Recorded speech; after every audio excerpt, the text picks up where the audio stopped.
Hello, I'm the Nostalgia Critic. I remember it so you don't have to. I love everything about them. How willing they are to sell their souls for money, and how cheerful they can be in the process. Oh, I'm not talking about... No. I'm talking about media. The people who create stories and ideas solely for the purpose of selling their product. And in the late 80s, early 90s, there's no better for media than Nintendo. Now before you go nuts, I love Nintendo. Who doesn't? It's like the greatest gaming company in the world. But that doesn't mean they didn't sell out time after time when it came to their spin-off products, mostly in television and movie development. Time after time, Nintendo has put out horribly written and horribly executed shows and films that have no interest in actually entertaining the viewer, but rather just selling more Nintendo games and accessories. And here's another one. Captain N, the Game Master. Ah yes, Captain N, the Game Master. The Saturday morning TV show that instantly made you want to play more Nintendo games. Why? Because anything was better than watching this poor putrid pile of pixelated pig. So get out your Nintendo blasters and gamepads, we're gonna take a look at Captain N. So let's take a look at the story of this show. It seems everything takes place in a fictional realm called Videoland. Welcome to Videoland.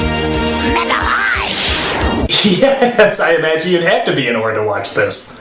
It turns out the Palace of Power is under attack by evil forces carrying evil pizza cutters. I would insert that OEO sound effect here, but I don't need to. They already put it in. I do love it when the show makes the jokes for me. So the evil forces are led by King Hippo from the game Punch-Out, Eggplant Wizard from Kid Icarus, and Mother Brain from Metroid. It won't be long before I, beautiful goddess that I am. Good God, it's like if my mucus became a drag queen. By the way, tell me if that sassy voice sounds familiar. And I'll be the beautiful queen of Videoland. Does this look inanimate to you, punk? That's right, it's the Plan from Little Shop of Horrors. I guess he's just always playing genderly ambiguous monsters with no feet. One human alone could never beat me. So this is what would happen if you crossed Joan Rivers with Tina Turner. That's right. Meanwhile, inside the Palace of Power, we see the other video game characters try to protect the palace, like Mega Man. A pleasure to serve you, your worship. You get a low score for this. If Kid Icarus trusts you, I trust you. It's like if Popeye smoked an entire Marlboro factory. Kid Icarus, who would later be known in the gaming world as Pit.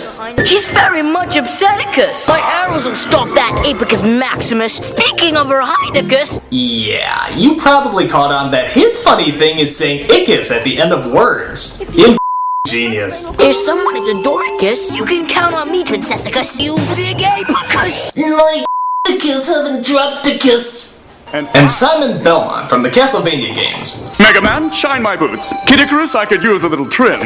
Not too much off the top. Oh, Simon, what have they done to you? I know. They took this cool badass of a superhero and turned him into a floppy, egotistical gay-wad. I am the handsomest, so I must find the princess and kiss her. It's like if Bruce Campbell's chin never stopped growing. Ew! Slime! I mean, where did they even get the idea to gay him up so much? I mean, the original hero has long hair, wears leather, carries a whip, jumps around in a skirt. I think I just answered my own question. Let a real man show you how it's done. The ruler of the Palace of Power is Princess Lana. Oh yeah, from the game 80s Fashion Vomit? Okay, so Lana was never actually a video game character, they just made her up. You may have helped me win the battle, but the war is far from over. And like a lot of these shows, I gotta ask again, why the isn't she a queen? I mean, I know younger girls associate princesses with youth and beauty, but come on, if there's no one else there to rule, you're a queen! It is I who should apologize to you. But, just like a lot of other shows I've reviewed, they get to keep their cute little title because the king is still technically alive, but just not around. I've tried to lead our people since you disappeared, but I failed you.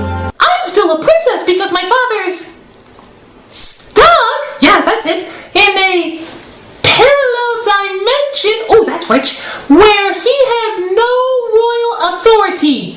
So I don't have to make any hard choices or take any responsibility because he's still technically his king and I just have to smile and wear pretty dresses. Politics is fun! So, seeing how there's only 4 people and no guards in the palace, I guess we're not surprised that it's being taken over. But luckily, a magical element informs our heroes that a lone warrior is being summoned to help them. A magical element simply known as the Power Glove. The legend of Videoland foretells of a young warrior. He is Captain N, the Game Master. Behold, the ultimate warp zone. It's like the Power Glove of the freaking gods! Where the hell did they get such a magical entity? I love the Power Glove. It's so bad. Lucas! Darling. So the Power Glove goes into the real world, or at least what we considered the real world in the 80s, as a young gamer named Kevin gets sucked into the realms of Videoland. By the way, do you know what the this is? It's only on the screen for a second, but they always showed it in the opening. I can never tell if that's something sucking him in or if that is him being sucked in. Is that what happens when you cross dimensions? You become the CG version of Kermit the Frog and Max Headroom? It's not easy being green! So Kevin and his little dog, too, are transported to the Palace of Power, where Lana and the others are waiting. Simon Belmont? Kid Icarus? Mega Man? Wow! You look nothing like your original designs! The Ultimate Warp Zone brought you here. You mean like Warp Zone 4 and Super Mario Brothers? No, that game is much cooler. The legend foretold of your coming to help restore freedom to our world. That's why it gave you that super power pad and zapper. Only $19.95, available at most video game outlets. Castlevania, Kid Icarus, Mega Man, or whatever the this chick was in are also available. Thus is the plot to Captain N, our 5 heroes trying to stop the evil Mother Brain from taking over the Palace of Power. Captain N, the Game Master. By the way, I know this is really immature, but have you ever listened to the announcer say that title without actually reading it? It sounds different. Listen. Captain N, the Game Master. Doesn't it sound like that? I mean, I know I just made a gay joke, but that's what it sounds like.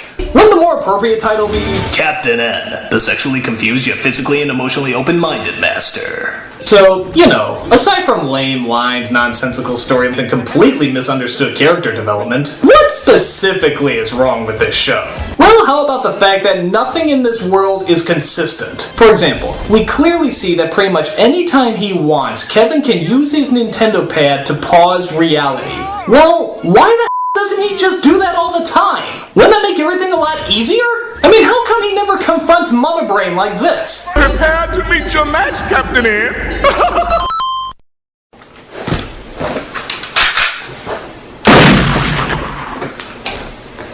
I'm awesome. Captain N, the Game Master. Or how about these warp zones that they keep using? They can apparently jump from world to world whenever they want, so why don't they just warp to the inside of the enemy's room and zap them? In fact, they do that a few times! It seems so easy! Except they don't bring any guards or armies, they just use the eggplant guy who got some vegetables. I'm just an incompetent vegetable. Again, why doesn't Kevin just use the warp zone to shoot Mother Brain when she's in the middle of a hammy speech? I'm not only the most beautiful brain in the world, I'm the I'm awesome. Captain N, the Game Master. But no, there's always some lame excuse as to why he can't just blast her. Into the warp zone! It's too dangerous to finish her off! We're contractually obligated to keep stalling for 3 more seasons!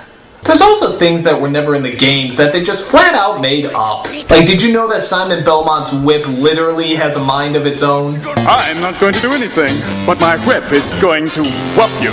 Ah! Look out! Now his sexual preference, I can't speak for. Oh my. Yeah, it's pretty easy to make fun of this guy, especially when you see how he's defeated half of the time. A bag.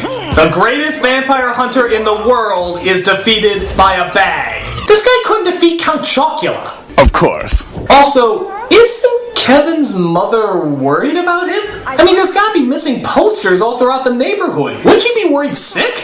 In fact, in the first episode, he actually has a chance to go back, but decides not to. That's a good lesson for the kids, right? If it comes down to video games or your family, always pick the video games.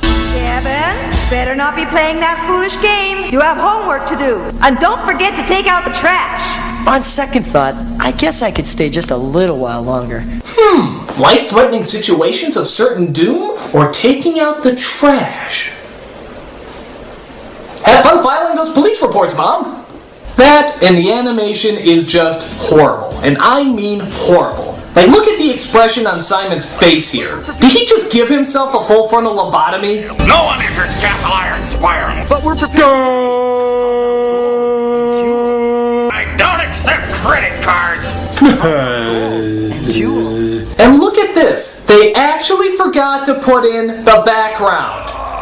Are you serious? And trust me, this isn't like any kind of artistic license here. They're in the middle of the bayou. There's no reason it should look like this. And I understand if they did it maybe once by accident, but I counted it. They do it 7 times. 7? That's right, 7. Well, yes, but I'm 7. I guess they couldn't have, I don't know, watched this before they sent it out to air? I mean, I do know it requires actually sitting through an entire episode, and Lord knows they're hard enough to watch, but my thought is that would sort of be required. I mean, seriously, what moron would just have a plain white background the whole entire time? He'd be a idiot. And how about these rockin' dance moves that the heroes have? Ooh, I like this. That's right, princess. Move that one leg. Pull off the geriatric drowning look.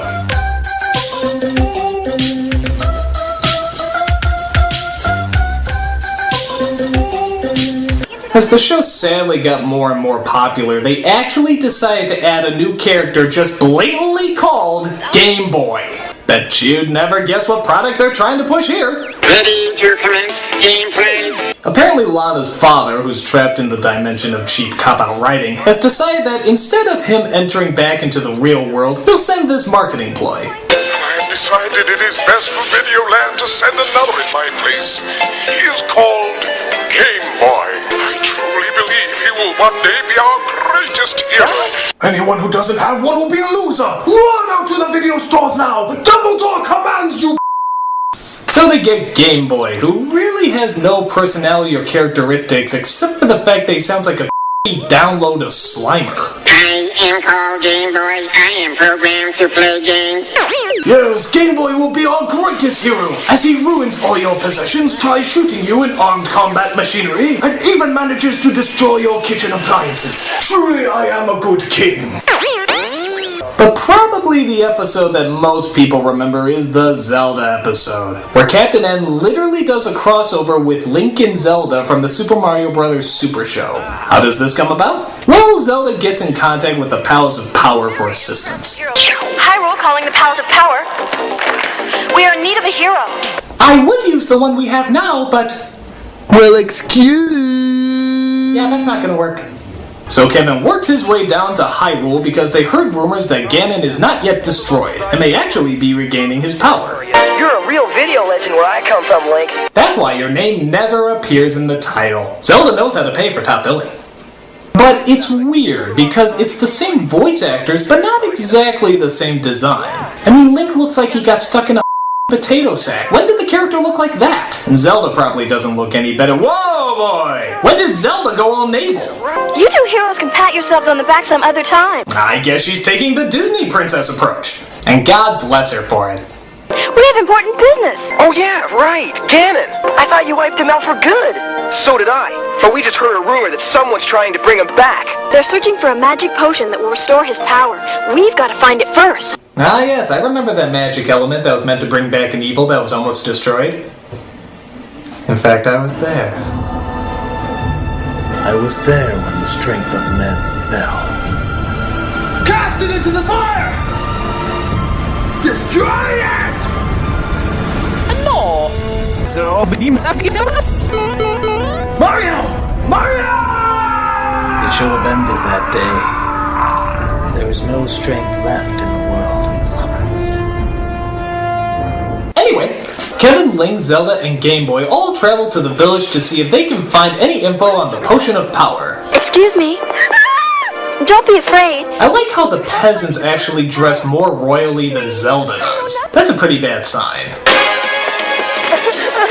Heads up! fun, kind sir. Please, take this as a reward. It's a map to an ancient desert palace that will unlock the potion of power you seek. All us peasants carry maps to potions of power. It's like backward hats, it just caught on. So as they continue on their quest, they find that Link isn't exactly a fan of Kevin, as they constantly try to show off in front of each other. In case you haven't noticed, this isn't a game. I just can't stand here and watch. Yeah, right. I'll get it. You're the hotshot game master. But can you really blame him for getting upset? Zelda kisses Kevin in like a millisecond. Hasn't Link been trying to get her to do that for years? We did it! We saved Hyrule thanks to you! What's your tease? Was saving you over and over just not enough to get a little visit to first base? You! So they fight through all sorts of baddies until they finally get to the Potion of Power, guarded by a knight named Metalhead. He's got Zelda! No kidding! Zelda captured, that's what rarely happens. But Eggplant and Hippo get the potion as they give it to Ganon to help him regain his strength. And you brought your friends for my coming out party. You know, I had suspicions about the dress, but really, this is sort of a surprise. My pork sausage is your pork sausage. So the Master of Evil now has all this power. How are they going to stop him?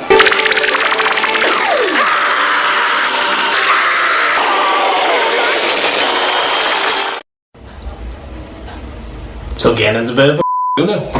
The best team of heroes ever. Alright!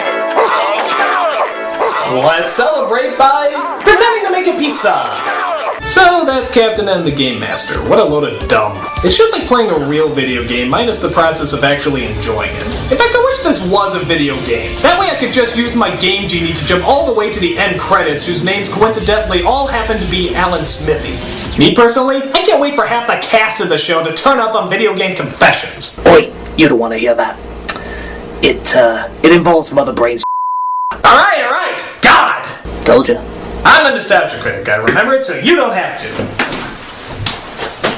Captain N, the Game Master.